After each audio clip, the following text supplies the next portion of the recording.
Ya, nama Gozali tiba-tiba trending di jagat media sosial. Bukan 100%, Bukan 100%, bukan 1000%, bukan 1000%. 88.000%. Mengingat Mas Gozali ini juga mengaku kaget Al Ghazali kreator NFT dan ada di Al Ghazali kreator NFT.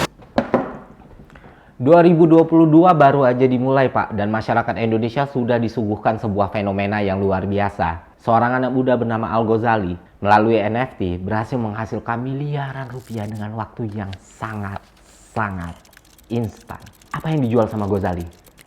Apakah sebuah lukisan? Apakah sebuah musik? Sebuah lagu? Atau karya 3D? No, yang dijual sama Ghazali adalah kumpulan foto selfie.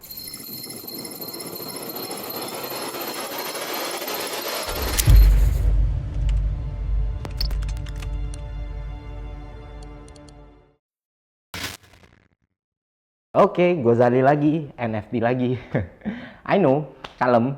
Gue tahu kalian mungkin sudah bosan, kalian mungkin sudah jenuh. Tapi kasih gue kesempatan untuk membuktikan ke kalian bahwa konten ini tidak akan menjemukan, Pak. Dan kalau kalian nonton sampai akhir, kalian bakal tahu jawaban kenapa gue bisa percaya diri ngomong kayak gini. Ya, jarang-jarang kan gue percaya diri.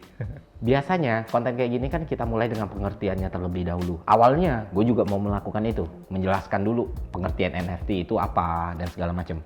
Cuman setelah gue pikir lagi, kayaknya nggak perlu deh. Kenapa? Karena udah banyak banget yang udah menjelaskan NFT secara ciamik, baik, dan mudah dipahami, Pak.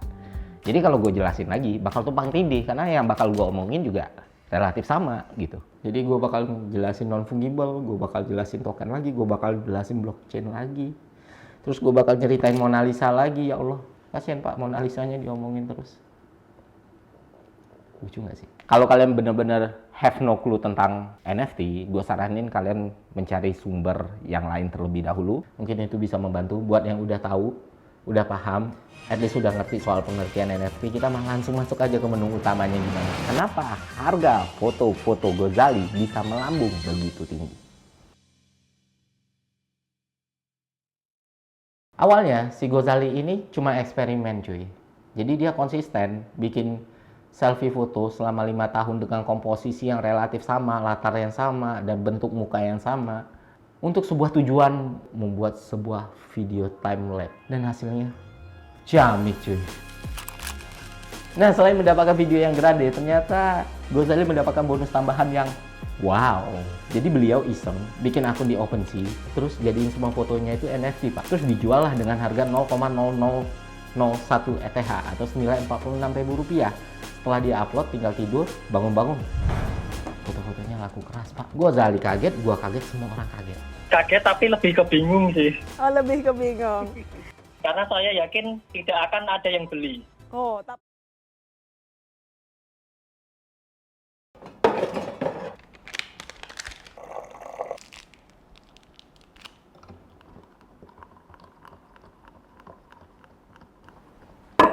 Kalau kita ngomongin soal blockchain, cryptocurrency, NFT, itu nggak akan lepas dari teknologi, Pak.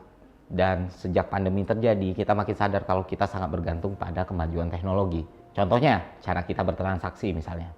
Dulu sebelum pandemi, gue selalu rutin pergi ke supermarket tiap minggu, Pak, untuk belanja kebutuhan rumah, kebutuhan dapur, kebutuhan kulkas, makanan, minuman, snack, susu, daging, buah, sayur, dan sebagainya. Waktu pandemi datang, mobilitas kita kan sangat dibatasi nih. Sementara kebutuhan harus tetap dipenuhi kan. Dan solusinya ya teknologi cuy.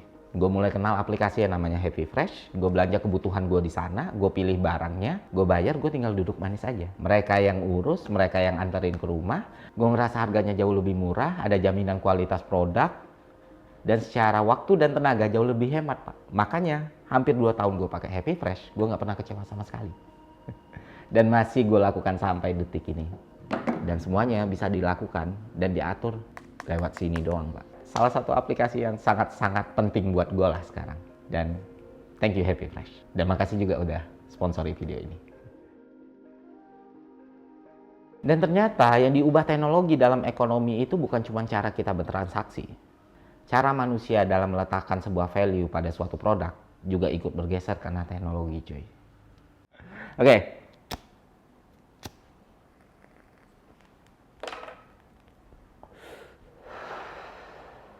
Kita mulai dari mana ya? Oh ya, gini. Kita mulai dengan kembali ke mata kuliah ilmu pengantar ekonomi, Pak. Dalam menentukan harga jual suatu produk ada beberapa komponen, misalnya harga bahan baku, upah pekerja, logistik, segmen pasar, keadaan kompetitor, ketersediaan, permintaan, penawaran, dan lain sebagainya. Nah, hal-hal tadi sebenarnya bisa diukur secara konkret dan absolut. Tapi selain komponen-komponen yang gue sebut barusan, ternyata ada satu lagi komponen non-eksakta yang ikut mempengaruhi harga jual suatu produk, yaitu value. Dalam ilmu ekonomi kita mengenal value based pricing. Dan kalau lu baca kajiannya Harvard, mereka mendeskripsikan value based on pricing itu dengan sangat lengkap, Pak. Lu bakal kenal yang namanya value stick, lu bakal kenal yang namanya willingness to pay, to sell, dan lain sebagainya. Simpelnya kayak gini, yang namanya value dari suatu produk itu bisa muncul dari manapun, Pak. Dari siapa, kapan, di mana, apa, mengapa, dan lain sebagainya. Dan value ini, kayak gue bilang tadi, sifatnya non-eksakta. Nggak ada alat ukur yang objektif. Nilainya nggak konkret dan absolut. Dan itu bisa sangat berbeda dari tiap orang yang melihat, alias sangat subjektif. Dan karena sifatnya yang non-eksakta ini, pengaruh dari sebuah value bisa sangat besar dalam menentukan harga jual suatu produk. Apalagi kalau yang kita bicarakan industri seni, cuy. Di kasusnya Ghazali adalah orang-orang menilai faktor utama kenapa harga selfie foto Ghazali melambung tinggi karena value.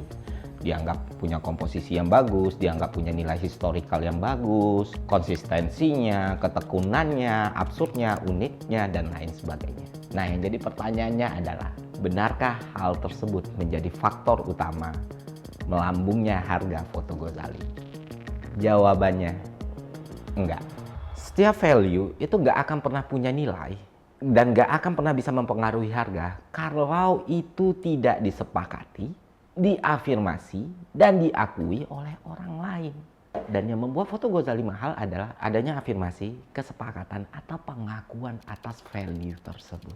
Dan value ini bisa jadi nggak muncul dari komposisi, nggak muncul dari nilai historikal, nggak muncul dari kegigihan, ketekunan, dan lain sebagainya.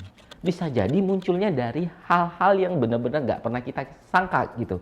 Bisa jadi orang-orang beli pertama foto Ghazali karena itu lucu. Selfie dijual di NFT gitu. Untuk anak-anak pemasaran ya, pasti pernah belajar yang namanya value proposition, ya kan? Kalau ternyata value itu bisa dikomunikasikan, value itu bisa dijelaskan, bisa dideskripsikan. Misalnya nih, lu punya kumpulan foto selfie juga, dan lu pengen jual di OpenSea. Lu jadiin NFT, lu jual di OpenSea.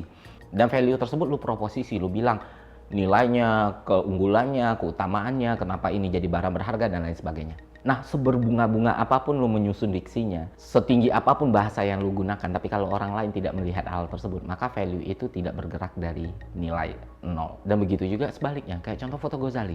Tanpa perlu deskripsi pun, tanpa perlu proposisi pun, ketika ada orang lain yang mengafirmasi, mengakui, dan menyepakati kalau fotonya punya value, ya dia bakal laku, nilainya bakal melambung. Nah, itu yang terjadi sama foto Ghazali. Jelasnya adalah, foto Ghazali bisa mahal karena ada kumpulan orang yang menilai foto tersebut memiliki value, entah apapun value-nya ya, lalu mendefinisikan value tersebut, lalu membeli foto itu dengan value tersebut, dan menjual foto itu dengan value tersebut. Dan aktivitas ini menarik orang lain untuk melakukan hal yang sama, ya kan? Prominent people masuk, semakin banyak orang yang masuk, dan seketika volume transaksi naik secara signifikan. Dan ketika volume transaksi naik secara signifikan, makin banyak orang lain yang datang, Pak. Kenapa? Karena momentum. Dan orang-orang yang datang di second wave ini sebenarnya udah nggak peduli lagi sama value-nya, nggak peduli lagi sama ceritanya, nggak peduli lagi sama aspek historikalnya. Yang mereka peduli cuma satu, yaitu cuan. Datang di saat yang tepat, keluar di saat yang tepat. Jangan telat beli karena harganya akan semakin melambung tinggi, dan jangan telat jual karena harganya akan semakin turun. Beberapa orang berhasil melakukannya, beberapa lagi tidak. That's how market works.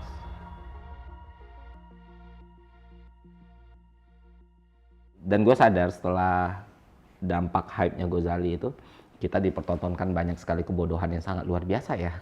Kebodohan yang levelnya udah sampai ke sumsum, Pak, membentuk trombosit gitu. Dari mulai hal-hal yang benar-benar konyol kayak orang jual bakwan di sana, ada sampai hal-hal kriminal kayak NIK di post di sana dan lain sebagainya. Ya, dan gue berpikir untuk tidak membahas itu terlalu panjang ya, karena ngapain kita ngomongin panjang lebar soal keterbatasan intelektual. Itulah kenapa gue sering banget bilang wajib belajar 12 tahun itu penting, Pak. Dan kalau lu udah jadi orang tua nanti, udah jadi ayah bunda, dan lu punya anak, jangan lupa anak lu diimunisasi, sama dicukupi nutrisinya. Jadi generasi masa depan nanti, itu nggak perlu lagi menonton kebodohan-kebodohan macam ini, cuy. Ya, jangan heran aja nanti suatu hari OpenSea bakal blok user dari Indonesia. karena hal ini. NFTs is about supporting artists, I swear. It's about the technology. That's what I care about, not the money. Kenapa gue langsung bahas sisi gelap NFT? Kenapa gue nggak ngomong soal potensinya dulu atau kemungkinan dan segala posibilitasnya di masa depan atau hal-hal yang cerah dan lain sebagainya? Bukan karena gue menafikan hal-hal tersebut atau bukan karena gue ingin membantah hal-hal tersebut, Pak. Karena gue ngerasa ya memang udah banyak yang bahas aja, dan kalau gue bahas ya bakal tumpah tindih lagi. Ya paling nggak jauh-jauh pembahasannya, wah gerbang metaverse, supply and demand, komunitas yang sehat dan lain sebagainya. Dan sementara gue ngerasa kok belum banyak ya yang bahas resikonya atau sisi gelapnya gitu, yang mungkin bisa jadi awareness buat kita semua, ya kan? Karena yang namanya potensi selalu beriringan sama resiko, Pak. Nggak ada satupun pasar di dunia ini yang tanpa resiko. Apapun jenis pasarnya. Lu mau ngomong sektor real, ada resikonya. Lu mau ngomong kripto, ada resikonya. Lu ngomong saham juga ada resikonya. Termasuk NFT itu sendiri. Kalau bicara sisi gelap, ya semua aspek punya sisi gelap. Semua wadah punya sisi gelap, Pak. Kita main internet, apakah ada sisi gelap? Ada. Kita main YouTube, apakah ada sisi gelap? Ada. Terus kenapa sampai sekarang masih kita gunakan? Ya karena kita manusia. Diberi kemampuan berpikir. Ya nggak sih?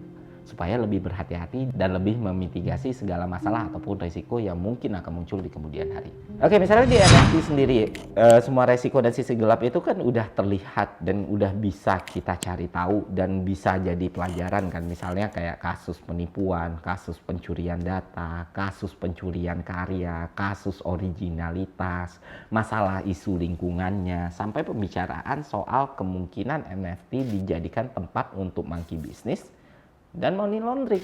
Nah, bicara soal monkey business, mungkin nggak NFT itu jadi wadah di mana orang-orang melakukan praktek monkey business? Jawabannya mungkin. Karena monkey business itu nggak akan pernah hilang, Pak. Mau kita main di pasar apapun, akan selalu ada batu akik, akan selalu ada janda bolong, dan akan selalu ada ikan lohan, cuy. Akan selalu ada kumpulan monyet di suatu pulau yang tadinya nggak punya nilai jual. Terus ada pengusaha yang datang di pulau tersebut. Tiba-tiba monyet itu punya nilai jual yang sangat tinggi dan dalam sekejap nilai jual itu hilang. Termasuk di NFT. Wait, there's lots of other characters if you don't like the Pixie Sorcerer. No, there aren't. They're all just the same with different costumes. Nah, selanjutnya concern gue paling besar sebenarnya ya praktek pencucian uang, Pak. Ini yang sebenarnya aspek paling mengerikan dari wadah bernama NFT ini. Kenapa gue bisa ngomong kayak gitu? Karena ya namanya cuci duit itu udah terjadi ratusan tahun yang lalu. Dan salah satu komoditi yang paling sering dijadikan tempat orang untuk membersihkan uang-uang yang kotor adalah seni. Kenapa seni? Karena nilainya abstrak, nggak konkret. Nah, NFT itu adalah mayoritas karya seni, sifatnya digital, bisa anonim, desentralisasi. Wah, ini kombinasi yang sangat luar biasa untuk mencuci uang-uang kotor Anda, Pak. Ya misalnya lu punya uang 1 miliar gitu, dan ini uang kotor. Ya lu tinggal masuk ke pasar NFT, pakai akun pihak ketiga, lu beli karya seni di sana, terus karya itu lu jual lagi. Dan duit lu bersih. Apakah hal ini bisa dicegah? Ya bisa. Dengan regulasi dan peran aktif dari regulatornya, cuy. Artinya kan blockchain sebenarnya lu bisa potong di hilir kan. Cuman ya kalau ternyata dia pakai akun pihak ketiga ya tracking lu jadi lebih repot lagi. Mari kita serahkan kepada pihak yang berwenang caranya kayak gimana. Yang penting yang namanya regulasi jangan pernah membatasi sebuah kemajuan. Jangan sampai ada regulasi di suatu wilayah atau negara yang memukul mundur sebuah peradaban, Pak. Dan kalau bisa yang namanya regulasi sifatnya nggak cuma mengikat tapi juga melindungi. Nah itu sih. Dan gue berharap ya semoga ketemu mekanisme yang menguntungkan segala pihak dan memberi rasa aman segala pihak supaya yang namanya praktek pencucian uang bisa dibatasi. Nah itulah panjang lebar soal NFT dan gue rasa masih banyak hal yang belum gue bahas dan sangat terbuka dengan diskusi. Monggo kalau kalian punya hal yang ingin dikatakan, silakan tinggalkan pendapat dan opini di kolom komentar. Kalau kalian suka video ini, silakan bagikan video ini. Silakan subscribe channel ini. Sekian dari gue, semoga konten ini bermanfaat. Sampai jumpa di DokuVlog selanjutnya. See ya.